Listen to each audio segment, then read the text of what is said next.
our society, I believe, especially in America, our greatest disease is the disease of worry. Constantly working, constantly striving, constantly doing things to give us security and safety. But God says, no, trust in me. I'll keep you in perfect, complete peace, wholeness, security, prosperity. Well, who does he keep in perfect peace? It says, him, the one whose mind is steadfast. The mind. Doesn't say the one whose church attendance is steadfast. Doesn't say the one whose prayers are steadfast. Do you know you can pray and not trust?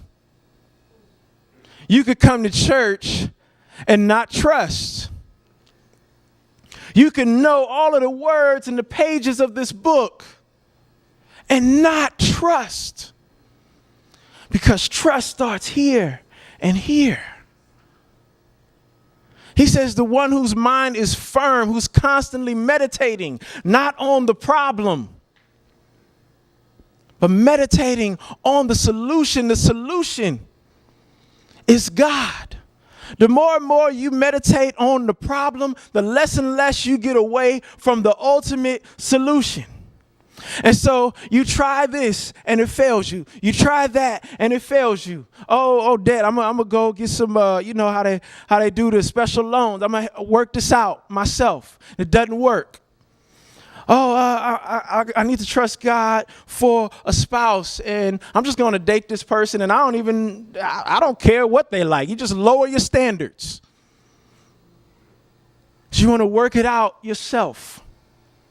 Concentrating on the problem, but God wants us to concentrate on the solution, and it's always constantly meditating on his character and his ways and how he's the God who makes a way out of no way. He's the God who does the impossible. He's the God who enables me to sing a song of trust. Says his mind is steadfast because he trusts in you. And I believe trust has been twisted up today. A lot of times we think when we believe God, it's just when we made this decision, we wrote on a card, I want to follow Jesus. 6 years ago. But trust is an everyday, moment by moment thing. I have to trust him. I have to trust him every day going to work. I have to trust him every day interacting with my family. I have to trust him every day when I'm on the road. The trust is not just an intellectual agreement. The trust means that you've given your life over to every area of your life. And we do it all the time. How many people got a driver's license? You drive, you're on the road, you're entrusting yourself to that car. You don't know if it'll give out. You don't know if your brakes just might have a failure. Entrust yourself to that car every day. You entrust yourself to the other crazy LA drivers on the road. You don't know what people are going through and what they're doing, texting and putting on makeup. When you get on that road, you entrust your life over to these people. Anybody ever been on a plane? Trust. You don't know if the dude started drinking before he started it up or what. I love the commercial about the doctor, and Carl's Jr. had those bourbon hamburgers. And he's talking about it, and you're like, is this dude drunk about to operate?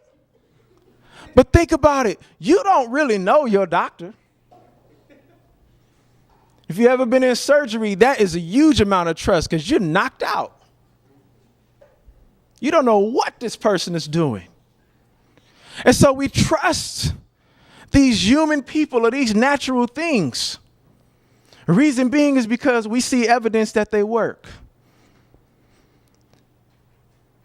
God is calling you to trust him because there's evidence that God works.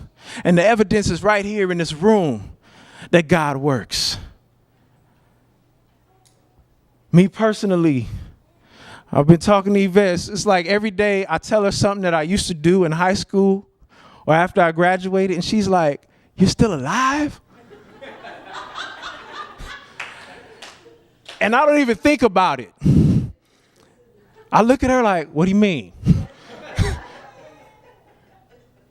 But God, and I thought about it this morning. I said, if God can protect a dummy like me, I'm sure he can help you and care for you. There's evidence in this room, and there's evidence in the pages of this book that God, time after time after time, comes through for those who trust him. Now, it may not be in the timing that you want it. It may not be by the method that you want it, but God always comes through.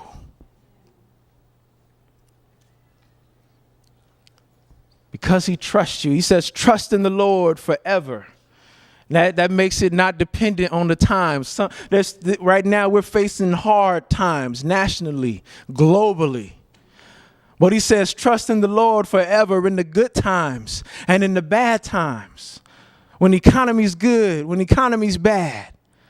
When we're facing wars, when we're at peace, trust in God. When you got an overflowing bank account and when you don't have enough bills to cover have enough money to cover the bills, trust in God, because trust is the deciding factor, not the crisis. And that's why you can sing a song of trust. God is always the deciding factor. You could do everything right. A preacher told me that. He said you could do everything right and just leave it up to one monkey to mess everything up. This is not about how you fixed it and you got it all together. I'm sure a lot of people today whose houses got foreclosed on, who declared bankruptcy, had it all together. The key is you don't have it all together. God is the one that has it all together. He's the rock eternal. What's your rock today? Back in those days, a rock meant something that was immovable and permanent. Is money your rock?